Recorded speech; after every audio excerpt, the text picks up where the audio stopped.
ప్రపంచవ్యాప్తంగా డిసెంబర్ 5వ తేదీన పుష్ప 2 చిత్రం విడుదల కాబోతోంది. ఇప్పటికే పుష్ప 2 చిత్రం మీద అయితే భారీ అంచనాలు ఉన్నాయి.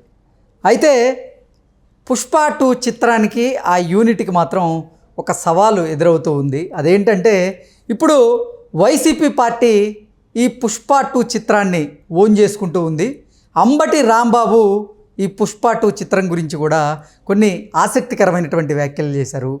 ఈ పుష్ప 2 చిత్రాన్ని ఎవరు ఆపలేరు, తగ్గేదే లేదు అంటూ ఇప్పుడు వైసీపీ వారు ఈ పుష్ప 2 చిత్రాన్ని వెనకేసుకుని వస్తున్నటువంటి నేపథ్యంలో ఇది ఆ చిత్ర యూనిట్కి లాభమా నష్టమా అనేటువంటి చర్చ మొదలైంది. ఈ నేపథ్యంలోనే ఈ అంశం మీద మనం విశ్లేషణ చేసుకుందాం. ప్రస్తుతం మనతో పాటున్నారు ప్రముఖ సినీ విశ్లేషకులు, ప్రముఖ సీనియర్ జర్నలిస్ట్ యజ్ఞమూర్తి గారు. వారితో మాట్లాడదాం. యజ్ఞమూర్తి గారు నమస్తే అండి. కృష్ణ నమస్తే. భారీ అంచనాలతో డిసెంబర్ 5వ తేదీన పుష్ప 2 చిత్రం ప్రపంచవ్యాప్తంగా విడుదల కాబోతోంది. ఇప్పటికే పుష్ప 2 చిత్రం మీద ఒక రేంజ్ అయితే క్రేజ్ ఉంది. ఆ పుష్ప 2 మానియా అయితే నడుస్తుంది. ఈ నేపథ్యంలోనే ఒక అంశం మాత్రం ఈ పుష్ప 2 చిత్ర యూనిట్ని కలవరపెడుతూ ఉంది. అదేంటంటే వైసీపీ ఇప్పుడు ఈ పుష్ప 2 చిత్రాన్ని ఓన్ చేసుకుంది. అంబటి రాంబాబు గారు ఈ పుష్ప 2 చిత్రం గురించి మాట్లాడుతూ ఆ చిత్రాన్ని ఎవరు ఆపలేరు, తగ్గేదేలే అంటూ ఆయన ఆసక్తికరమైన వ్యాఖ్యలు చేశారు. ఈ నేపథ్యంలోనే ఆయన చేసిన వ్యాఖ్యలు కానీ లేదంటే వైసీపీ ఇప్పుడు పుష్ప 2 చిత్రానికి మద్దతు తెలపడం అది వారికి లాభమా నష్టమా అంటే ఏం చెప్తారు? మనందరికీ తెలుసు గత ఎన్నికల్లో ఏం జరిగిందో. నంద్యాలకు వెళ్ళి అల్లు అర్జున్ చేసినటువంటి తన స్నేహితుడు శిల్పా రవిచంద్ర కిషోర్ రెడ్డి అతని కోసం చేసిన ప్రచారం చాలా నెగిటివిటీని ఆయనకి సంపాదించి పెట్టింది. సో చాలా అంటే ముఖ్యంగా పవన్ ఫ్యాన్స్, జన సైనికులు ఆయన టార్గెట్ చేశారు, నాగబాబు సహా. ఇదంతా మనకు తెలుసు. అవును. సో అప్పటి నుంచి కూడా ఒక రకమైనటువంటి కోల్డ్ వార్ అనేది ఆయనకు, మెగా ఫ్యాన్స్ ప్రత్యేకించి పవన్ కళ్యాణ్ ఫ్యాన్స్కి మధ్య ఒక కోల్డ్ వార్ జరుగుతూ ఉంది. పవన్ కళ్యాణ్ అల్లు అర్జున్ గురించి ప్రస్తావించిన అతను ఆయన గురించి పాజిటివ్గా మాట్లాడినప్పటికీ కూడా ఆయన అభిమానులు మాత్రం దాన్ని బేరు చేయట్లా. సో ఎలా అంటే ఒక నెగిటివిటీని నిజంగా చెప్పాలంటే పుష్ప 2 మీద సాధ్యమైనంత వరకు వాళ్ళు నెగిటివిటీని ప్రచారం చేస్తూ వస్తున్నారు. అయితే ఇప్పుడు తాజాగా ఏమైందంటే సోషల్ మీడియాలో మనం ఏమి నెగిటివ్గా ప్రచారం చేయవద్దు, మనం చేసేది ఒకటే చేయండి, మీరు ఆ సినిమాని చూడకండి. ఓకే. ఎందుకంటే ఆయన గతంలో ఈ జనసేన కోసం ఆయన కాస్త ప్రచారం చేశారు. సో దాని విరాళాలు కూడా ఇచ్చారు. పైగా మన నాయకుడికి సమీప బంధువు కాబట్టి మీరు ఆయన గురించి నెగిటివ్గా ప్రచారం చేయవద్దని వాళ్ళలోనే అంటే జన సైనికులే కొంతమంది తమ సోషల్ మీడియా అకౌంట్స్ ద్వారా కామెంట్లు చేస్తూ వస్తున్నారు, వాళ్ళ అభిప్రాయాలు వ్యక్తం చేస్తూ వస్తారు. ఓకే. అంటే నెగిటివ్ కామెంట్లు అయితే చేయకండి, కానీ సినిమా మాత్రం చూడకండి. అదే మనం చేయాల్సింది. ఇంకా ఏం నెగిటివ్గా మాట్లాడద్దు, ప్రచారాలే వద్దు మనకి. ఆ సినిమా గురించి ఏ రకమైన ప్రచారం, పాజిటివ్ కానీ నెగిటివ్ కానీ ఎలాంటి ప్రచారం వద్దు, చూడకుండా మానేయండి అంతే. ఓకే అని డైరెక్ట్గా చెప్పేస్తున్నారు వాళ్ళు. అయితే ఇప్పుడు దానికి కౌంటర్గా అన్నట్లుగానా లేకపోతే అంటే పవన్ ఫ్యాన్స్ కానీ, జన సైనికులు కానీ, మెగా ఫ్యాన్స్ కానీ వీళ్ళందరూ కూడా ఆ సినిమాని చూడొద్దు అని ఏదైతే ప్రచారం చేస్తున్నారో ఇప్పుడు వైసీపీ దాన్ని కౌంటర్గా అన్నట్లు తన భుజాల మీద వేసుకొని పాజిటివ్గా ప్రచారం చేయడం మొదలుపెట్టింది. సో పుష్ప 2 చిత్ర యూనిట్ని కలవరపెడుతుంది కూడా అదే. అంటే ఇప్పుడు వైసీపీ పుష్ప 2 చిత్ర యూనిట్కి సపోర్ట్ చేయడం వల్ల ఇటు జనసేనతో పాటుగా కొంతమంది టీడీపీలో ఉన్నటువంటి ఫ్యాన్స్, అభిమానులు ఎవరైతే ఉంటారో వాళ్ళు కూడా ఈ చిత్రాన్ని చూడకుండా ఉండేటువంటి అవకాశం ఉంటుంది అంటూ ఒకంత సోషల్ మీడియాలో ప్రచారం జరుగుతూ ఉంది. అవును. ఏంటి నిజంగా ఇప్పుడు వైసీపీ పుష్ప 2 చిత్రానికి ఆ యూనిట్కి మద్దతు తెలపడం వారికి లాభమా నష్టమా అంటే ఏం చెప్తారు మరి? ఇప్పుడు అందులో ప్రత్యేకంగా మనం ఇప్పుడు మెన్షన్ చేయాల్సింది అంబటి రాంబాబు చేసినటువంటి వ్యాఖ్యలు. ఆయన డైరెక్ట్గా మీడియా ముందుకు వచ్చి, ఎలక్ట్రానిక్ మీడియా ముందు ఆయన చెప్పిన విషయాలు ఏంటంటే ఎవరో కూడా మీరు ఏదైతే చెప్పారో అదే చెప్పారు. కొంతమంది దాని మీద జలసీతో చచ్చిపోతున్నారు, వాడు జలసీతో ఉండే వాళ్ళ కడుపులు పుచ్చిపోతాయి, సో దాన్ని ఎవరో కూడా ఆపలేరు. ఎందుకంటే మనకు తెలుసు పుష్ప 1 అనేది ఎంత గొప్పగా ఉంది, ఎంత బ్రహ్మాండంగా ఉందో. సో అల్లు అర్జున్ యాక్టింగ్ ఎంత గొప్పగా చేశాడో. సో పుష్ప 2 మేనియా మొత్తం దేశమంతా నడుస్తూ ఉంది కాబట్టి దాన్ని ఎవ్వరూ ఆపలేరు. ఆపాలనుకున్న వాళ్ళు కూడా ఎవరైతే జలసితో దాన్ని ఆపాలనుకుంటున్నారో అది వాళ్ళ కాదు అని అతను తన భుజాన వేసుకొని పుష్ప 2కి పాజిటివ్గా ప్రచారం చేసినట్లే అది. సో దాని ప్రత్యేకంగా మెన్షన్ ఈయన్ని ఆయన దాని గురించి అసలు ఆ సినిమా గురించి మాట్లాడాల్సిన అవసరం ఆయనకి లేదు. అవును. లేదా ఎవరిని అడిగినా కానీ ఒక మాటతో సరిపెట్టచ్చు. కానీ ఆయన చాలా వ్యాఖ్యలు చేశాడు.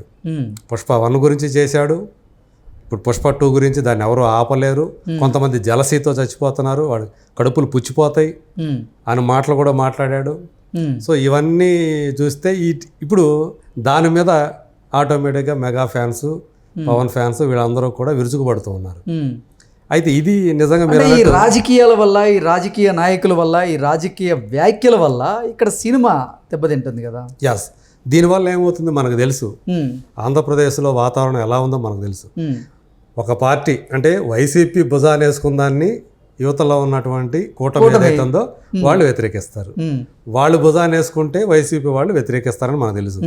ఇప్పుడు ఏదైతే అంటే మనకు ఆబ్వియస్గా జన సైనికులు కానివ్వండి, పవన్ కళ్యాణ్ మెగా ఫ్యాన్స్ కానీ, ప్రధానంగా మెగా ఫ్యాన్స్ ఇందులో అందరూ ఉన్నారు. మెగా ఫ్యాన్స్ అంటే పవన్ కళ్యాణ్ ఫ్యాన్స్ కూడా అందులో వస్తారు. వీళ్ళందరూ కూడా చాలా తీవ్రంగా అల్లు అర్జున్ వ్యతిరేకిస్తున్నటువంటి పరిస్థితి మనకి ఇప్పుడు ఉంది. తను పదే దాన్ని నొక్కి వక్కాణిస్తూ నాది ఆర్మీ అని నిన్న కూడా ఆయన మిగతా వాళ్ళందరికీ ఫ్యాన్స్ ఉంటారు, నాది మాత్రం నా ఆర్మీ, నాకు నా ఆర్మీ అంటే పిచ్చి అని ఏదైతే ఆయన వ్యాఖ్యలు చేస్తూ వస్తూ ఉన్నాడో, అంటే తనది సపరేట్, నేను వేరే, సో ఆ మెగా కాంపౌండ్ కాదు నాది వేరే అన్నట్లుగా ఆయన మాట్లాడుతూ వస్తున్నారు. ఇది కూడా ఇప్పుడు జన సైనికుల్లోని కొంతమంది ఆయన అంటే మెగా కాంపౌండ్ కింద మొలిచినటువంటి ఒక మొక్క ఈరోజు వృక్షంగా ఎదగాలని తప్పిస్తూ ఉంది.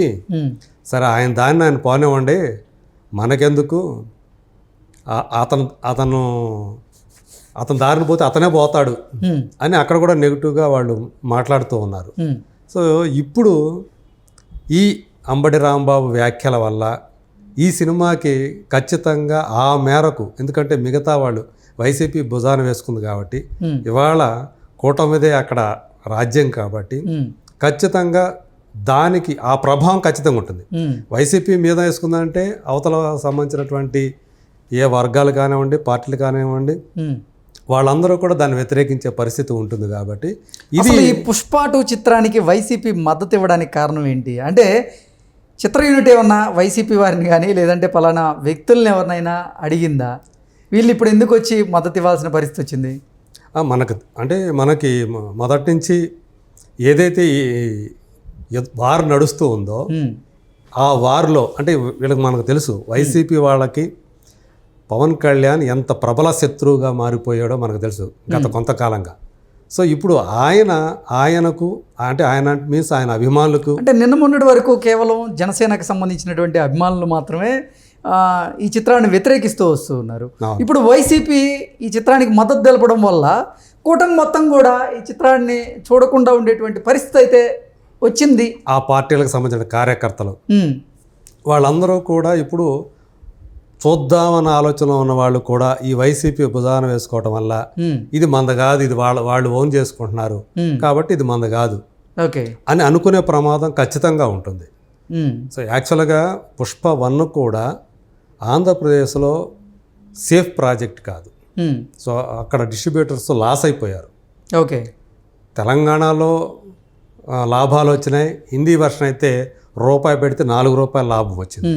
అంత పెద్ద హిట్ పుష్ప 1. వేరేజ్ ఆంధ్రప్రదేశ్లోకి వచ్చేటప్పటికి అక్కడ మొత్తం 6-7 ఏరియాల్లో ఏదో ఒక్క ఏరియా తప్ప మిగతా అన్ని ఏరియాలు కూడా లాస్ అయ్యాయి, డిస్ట్రిబ్యూటర్ లాస్ అయ్యారు.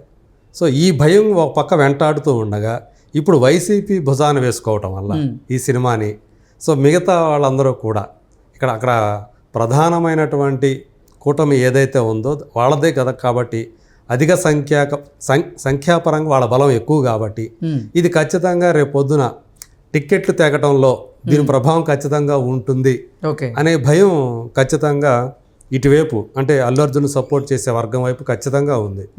డిస్ట్రిబ్యూటర్లు కూడా ఇప్పుడు ఇబ్బంది పడాల్సిన పరిస్థితి ఉంటుంది. ఖచ్చితంగా. సో డిస్ట్రిబ్యూటర్లకి ఏంటి, వాళ్ళకి కావాల్సింది టికెట్లు తెగటం. వాళ్ళు వాళ్ళకి రాజకీయాలతో సంబంధం లేదు. ఈవెన్ వాళ్ళు రాజకీయ పార్టీలకు సంబంధం ఉన్నటువంటి డిస్ట్రిబ్యూటర్లు అయినా సరే ఇక్కడికి వచ్చేటప్పుడు వ్యాపారమే, రాజకీయమే. కాబట్టి ఖచ్చితంగా వాళ్ళు ఇక్కడ ఎన్ని ఎక్కువ టికెట్లు తెగుతాయో ఆ మేరకు వాళ్ళు లాభం పొందుతారు. సో అదే కోరుకుంటారు వాళ్ళందరూ కూడా. ఇప్పుడు ఈవెన్ నాకు తెలిసి ఒకవేళ డిస్ట్రిబ్యూటర్ వైసీపీ పార్టీకి సంబంధించిన వాళ్ళైనా సరే ఖచ్చితంగా ఇప్పుడు వైసీపీ మా పార్టీ వాళ్ళు దీన్ని భుజాన వేసుకోకూడదనే కోరుకుంటున్నారు అక్కడ. ఓకే, అది పరిస్థితి అక్కడ, వాస్తవ పరిస్థితి. ఎందుకంటే అంత భారీ రేట్లకి ఆ సినిమా కొన్నారు వాళ్ళు. సో కాబట్టి ఫుట్ఫాల్స్ అంటే టికెట్లు అనేవి ఎంత ఎక్కువ తెగితే అంతగా వాళ్ళకి ప్రయోజనం ఉంటుంది. సో ఇప్పుడు అందు గురించే ఈ వైసీపీ వాళ్ళు, పైగా అంబటి రాంబాబు సీన్లోకి వచ్చాడంటే దాన్ని పాజిటివ్గా కాదు, దాని ఇంపాక్ట్ నెగిటివ్గా ఉంటుంది. మార్కెట్లో అతనికి ఉన్నటువంటి వాల్యూ మనకేంటో తెలుసు, అంబటి వాల్యూ.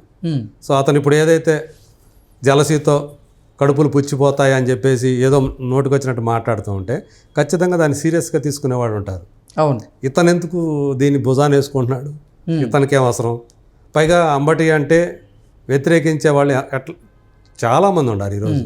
సో కాబట్టి ఖచ్చితంగా ఇండస్ట్రీ వర్గాల వాళ్ళు కూడా ఇదేదో రాజకీయ రంగు పులుముకుంటుందే, రాజకీయ పార్టీలు దీంట్లోకి వస్తున్నాయే, దీనివల్ల అంటే అంతిమంగా వచ్చేటప్పటికి సినిమాకి నష్టం కలిగితే ఇండస్ట్రీకి కూడా నష్టం కలిగిన. సో దీని మీద చాలా వ్యాపారం జరిగింది మనకు తెలుసు. థియేట్రికల్ నాన్ థియేట్రికల్ కలిపి more than 1,000 crores వ్యాపారం జరిగినటువంటి మొట్టమొదటి భారతీయ చిత్రంగా ఇది రికార్డులోకి ఎక్కింది. అందులో 660 కోట్ల రూపాయలు కేవలం థియేట్రికల్ వాల్యూనే. సో అది రావాలంటే దాదాపు 1,300-1,400 కోట్ల రూపాయలు గ్రాస్ కలెక్ట్ చేయాలి ఆ సినిమా. సో అందు గురించి ఇవన్నీ కూడా చూసుకుంటే ఈ వైసీపీ వాళ్ళు దాన్ని భుజాన వేసుకోవటం వల్ల సినిమాకి అంతిమంగా నష్టమే కలుగుతుందని చెప్పి చాలామంది భయపడుతున్నారు. సినిమా బాగుంటే ఎవరు ఆపలేరు, అది వేరే సంగతి. కానీ ఆ మేరకు నష్టం అయితే జరుగుతుంది. అది కూడా ఒకవేళ దీని మీద రాజకీయ ప్రభావం లేకపోతే కలెక్షన్స్ ఇంకా బాగా వచ్చే అవకాశం ఉంటుంది. సో ఆ మేరకు మాత్రం ఈ రాజకీయాలు కనుక ఉంటే ఆ నష్టం అనేది కలుగుతుంది అనేది మాత్రం విశ్లేషకులు చెప్తున్నటువంటి మాట. Okay sir, thank you so much. Thank you.